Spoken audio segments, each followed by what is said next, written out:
Hello, everyone. This is criminal profiler Pat Brown. I'm going to talk today about the disappearance of Riley Strain, this young man who was in Nashville on the 8th of March. He was with his friends, went to a couple of bars, maybe a few bars. The last bar he was in, they removed him from the bar, and he was out in the street. There are a couple of videos. He was seen stumbling a little bit, and he talked to a police officer, and he seemed to be better at that moment in time. He was supposed to be going back to his hotel, but he was going in the wrong direction. And uh, and then later on, near some homeless area, they said they saw him, or they heard a commotion, a guy falling around. And then recently, they just found his bank card was found near the Cumberland River. So none of his cards have been used. So nobody robbed him and used his cards. Um, and let me just show you a quick picture of what this comes from News Nation. It's just a picture of where he was at, retracing his last steps. And so the Luke's 32 bridge, that's the bar. And then you see that's the red line showing him going along the road there, and then ending up near the river on the different sightings. Sighting 2, sighting 3 on the river, the final phone ping on the river, and then even further down the bank card. And this whole trip along the river is very important. And of course, they are looking to see if he ended up in this river, the Cumberland River, because it's a very likely possibility. Now, I want to talk about theories in this case. And by the way, if you're new to my channel, before I get into all the theories, do like and subscribe. Check my playlist for all the videos I've done. I've done a lot of cases. I do crime scene crime scene analysis and criminal profiling. So it's an educational channel to help you understand how things work. And if you want to get into detective work or profiling work, it doesn't hurt to watch my channel as well. So I also just did a couple videos on the Sebastian Rogers case. Go check. I'll link them. Go check them out because this also that case is also in Tennessee. And somebody started saying, "Oh, all these young men going missing in Tennessee. It must be the Smiley Face Killers." And so I'm going to talk about that theory as well. I will talk about the likelihood of accidental death by drowning, the possibility of a single homicide, that he was being robbed or got in a fight and somebody killed him and they just haven't found his body yet. And I'll talk about the Smiley Face Killers, which is one of the most ludicrous theories ever. And I've been fighting this theory for years, and I'll get into that after I talk about the other two possibilities. So hang in, because I really want to knock down this smiley face nonsense, but it's already proliferating with both these cases on the internet, and it drives me nuts. So let's go to the most likely thing to have happened. Now, of course, the family is still holding out hope that somehow their son is alive, that he wandered off and maybe got lost, maybe he's got amnesia, ended up at a hospital, that maybe he got kidnapped but he's still alive.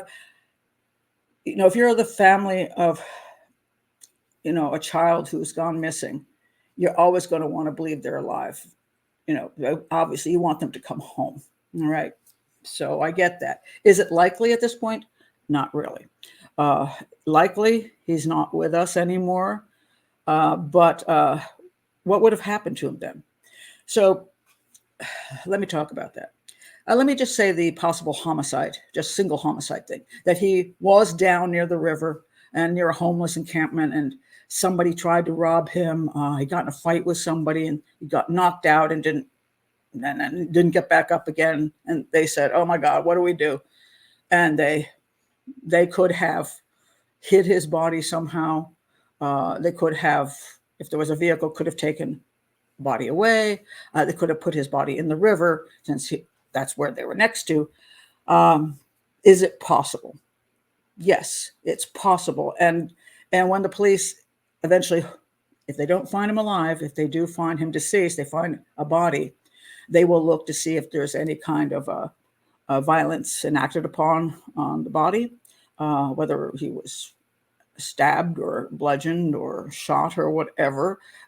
Is there some kind of violent act that somebody else would have committed against him? They'll look at that. And that's going to be part of what they would do if they do not find him alive and they find him, his body.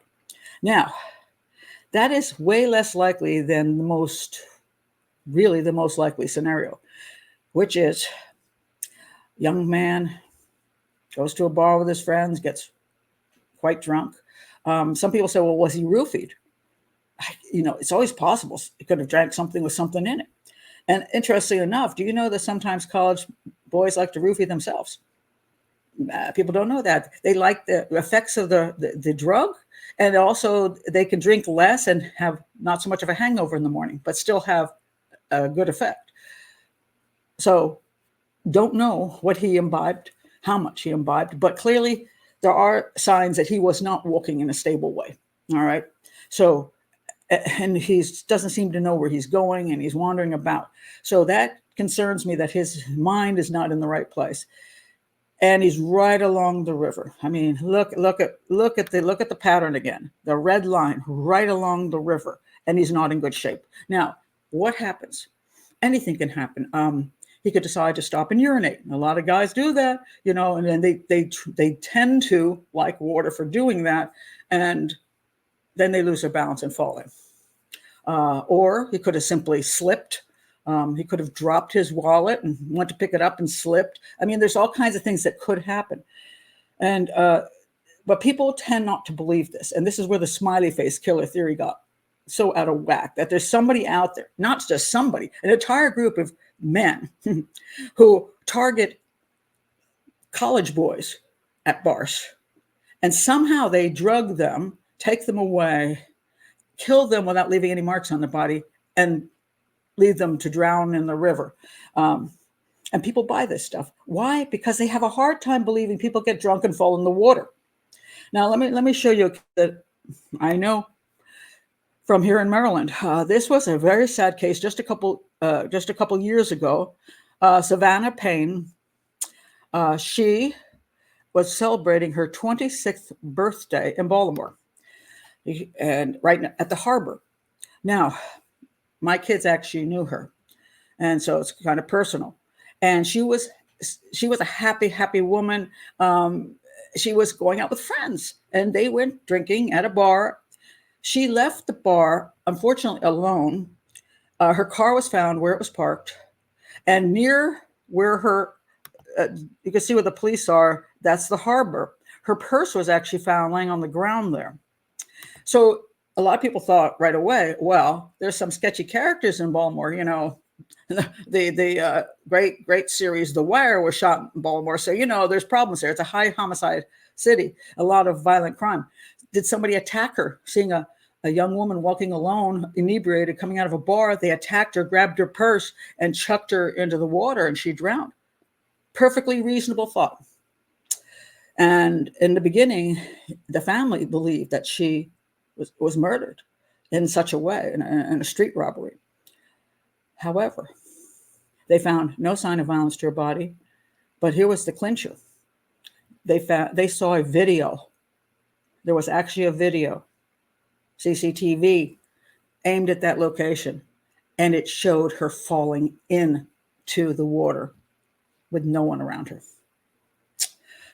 And all of a sudden, everything went real quiet on that case, because it was just a horrible accidental death. And it's so sad because she's 26 years old. And she was having fun. It was her birthday. But when she was walking near the water, she probably just lost her balance. It seems so pointless. And that's why people have a hard time wrapping their heads around a young man going out with his friends, getting a little too drunk, perhaps, and walking near the water and falling in and drowning. That just seems so, again, pointless. And people don't like pointless things. They want somehow to have something more, quote, meaningful, that they're being murdered. I mean, it's a funny human thing, but people have difficulties with accidental death and with suicide for the same reason. It seems so pointless. Why don't we have something bad happened to them, like a bad person, the boogeyman jumped out and did something to them, not just this unfortunate incident. So I think the most likely scenario is that, yes, he probably was inebriated, somehow had whatever in his system, and fell into the water. That is the most likely. Could he have been pushed into the water? In theory, could he have been in a fight, been pushed in? Possibly. I mean, that's something that the police will have to determine if they do find him in the river. Okay, so, but now let's go to the absolutely ridiculous smiley face theory. Okay, unbelievable. I've actually been involved in trying to fight this theory for many, many years.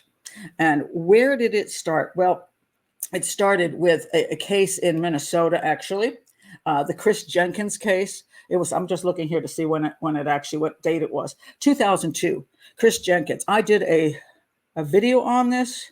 So let me show you the video. Yeah, I'm going to link this below too. The Smiley Face Killers censor nonsense. And you'll see Chris Jenkins is there. Chris Jenkins is there on the left. He went to a bar, was drinking. I think he also got booted. He got booted out of the bar, and he ended up in the river. The body was found 4 months later. Police labeled this one a suicide, and the family did not think it was a suicide. And this is one of the rare cases where I was asked to look at the case, and most of the time when families tell me their child did not commit suicide, most of the time they actually did. It wasn't a homicide. In this case, I believed it was a homicide, and that's pretty rare. So looking into this case was like, who did something to him? Was it somebody from the bar? Was it a bouncer? Was it a robbery on the way home? What was it? And I have my theories on that. You can check my video out. Oh, by the way, the transmission on the video is a little on the blurry side. I did this 2 years ago and something went wrong, and people like it, so I just left it. So you still get the whole story. It's just not as clear as you're going to see today. It's one of those unfortunate Verizon things. So anyway, I was working with a family, and I also got a call from a police department in the next state over, and they were interested in me posing online as a young man because I had a guy there who was a real problem for them, and he wanted to be the next Jeffrey Dahmer, and he claimed he liked drowning young men. And he lived 4 blocks from the bar that Chris Jenkins went missing out of. So interesting, that he says that. So that was definitely an issue.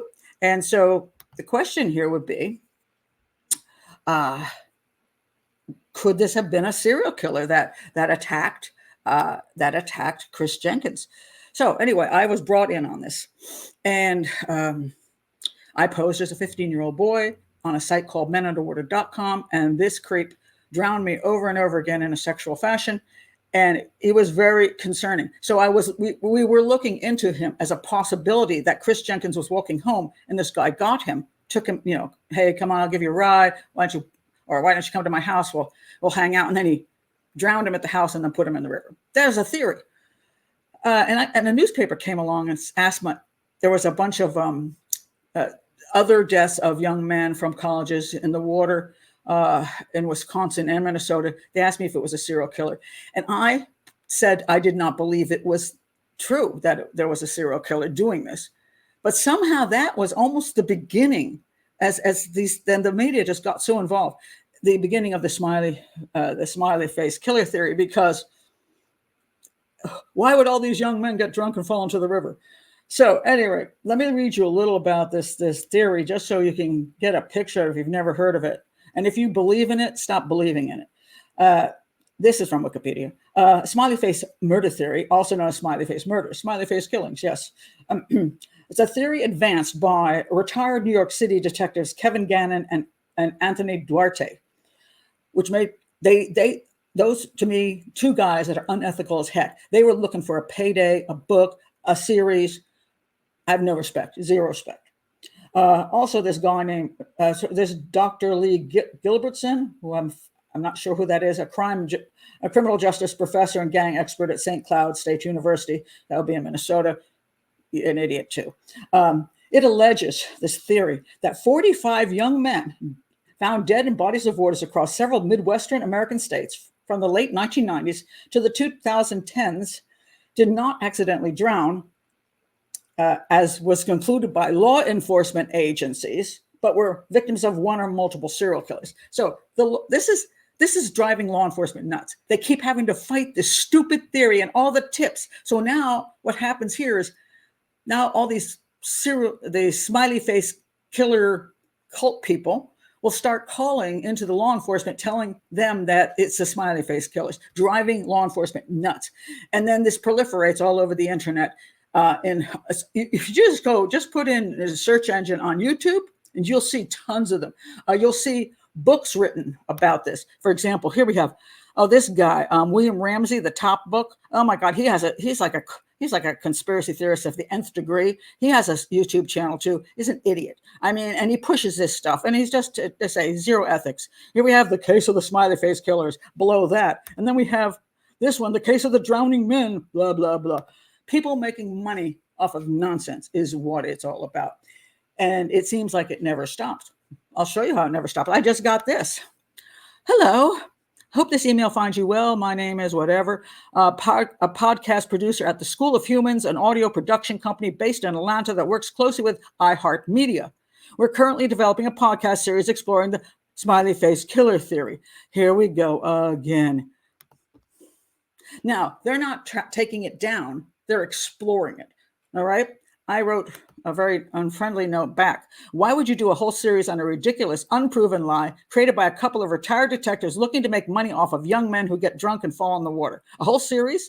The concept of a group of serial killers running about the country, drowning strong college boys without leaving a mark and for no reason is so stupid that there is little reason to do more than one simple podcast to dismiss it. That is what I did. I was slightly ticked. I will show you one that excellent. I'm going to link this below. Drowning the smiley face murder theory. This is from the Center for Homicide Research. It's just a great, great article. I want to hug these people.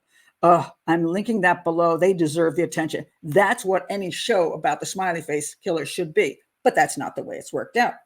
So this has become huge. Absolutely huge. I'm not getting into Gannon and Duarte's investigation because the word retarded just comes to mind. Retarded. So send me the hate mail. The adjective still works for certain things. So police forces have investigated these deaths and they dispute the conclusions that the cases are linked. Again, are they on the internet all going, let's go find, we're just wimps. Let's go find us some strapping college boys. And somehow we're going to, because they're drunk, we're going to be able to abduct them and kill them without leaving a mark on their bodies. Come on now. It's just the stupidest thing ever. So a lot of the reasons this is one of the claims that the riots called smiley face is that there's some smiley faces were near the bodies. This is garbage. Here I am in here. It says, okay, criminal profiler Pat Brown calls the serial killer theory ludicrous, arguing the evidence does not fit what is known about serial killers. Brown also believes that the smiley face images found in some of the cases are likely nothing more than coincidences based upon guesses as to where the bodies might have entered the water, with smiley face graffiti only found after a wide search area. And this is true. So not all these cases have smiley faces, but a lot of them are near college campuses, and people like making smiley faces. Just people like doing that. Kids. And if you take a wide area and you look for a smiley face, you say, "Oh, that's where the body went in." This is not profiling. This is not investigation. This is not deduction. This is garbage. It's absolute garbage. So I said it's not an unusual symbol. If you look in any area 5 miles square, I bet you'll find a smiley face. Yeah. FBI has also said this is absolute nonsense. They say that they find no evidence at all that there's any smiley face killer group out there. And Ruben Rosario, who's from St. Paul Pioneer Press in Minnesota, he also trashed the heck out of it. He did great articles, and he stated that Gannon has failed to provide any factual evidence that the group of killers exists. So just it's a cruel thing to tell parents that there's a serial killer that killed their kid, keeping them believing that their child was murdered when it was an accident. It's obnoxious to the police who have to deal with this all the time, and it seems to never go away. There's all kinds of there's too many documentaries on this. Now, for example, this one, an episode of the documentary series Breaking Homicide also referenced this theory. Yeah, Breaking Homicide, if you've ever seen that theory. I was actually hired for that on the Chris Jenkins case. So I fly to Minnesota. I'm being interviewed by the psychology guy. And we're in this diner. And he starts in on my suspect that we were checking out early on, the guy liked to drown people. And he goes, so you think that guy could be part of the Smiley Face gang? That guy could be the one who killed Chris Jenkins? And I said, no, absolutely not. And he looked shocked. I think they forgot to vet me properly. And so they kept pressing me to say there are Smiley Face killers and I refused to do it. So interestingly enough, when the show aired, I was not in it because I gave the true statements about the Chris Jenkins case and about the guy we had looked into with the other police department, and the fact that Smiley Face Killers don't even exist. It's nonsense. And I disappeared because that would ruin the show. All I can say is I got paid and I got a nice trip to Minnesota to see my friends. So that's about it. But it goes on and on and on, and it just doesn't go away. And I find it very annoying. And so please, all of you out here who are looking into what do you think could have happened to Riley Strain and to Sebastian Rogers. No, there is no gang of Smiley Face killers running around Tennessee abducting and killing young men. This is just stupid. Stop doing it. Just stop going there. Okay. Just stop going there. And please do not call the police with your ridiculous tips. Okay. So this just set me off today because when I saw this happening yet again, I was like, oh, no, just stop. Just please stop. Make it stop. All right. That's my thoughts on this. Do check my links because check my link on the whole issue of this stupid theory.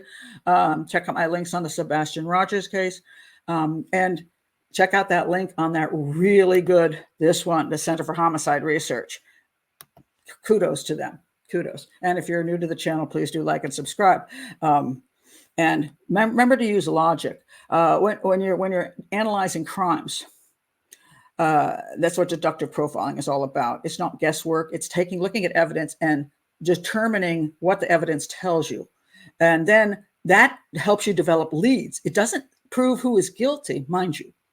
It helps you develop leads, which direction you want to look a little bit more. Now, when you look a little more down that direction, a couple of things will happen. Either the lead that whatever sent you to that direction will continue to pan out. You'll get more evidence and you'll be able to finally come up with enough evidence to arrest somebody, have probable cause, and go to prosecution. Or as you're getting more information, you go, oh, that now completely nullifies what we thought. It's pushing us this direction. Criminal profiling, investigative criminal profiling, deductive criminal profiling should be done during the investigative process for the best results. It can be done by a profiler. It can also be done by the detectives on the case. Detectives are profilers in their own right. What do you think they're doing? They're analyzing evidence, right? So, there's no magic in any of this. It's using logic when you analyze evidence to forward the case in the best direction, and to know what tips you want to pay attention to and which tips you just want to chuck right out the door. Anyway, thank you for being here. Like and subscribe. And yeah, I always hope a missing child is found alive, because I don't know where I'd be if my child went missing like that. But it's not looking good. That's all I can say. I wish it was looking better. Till next time.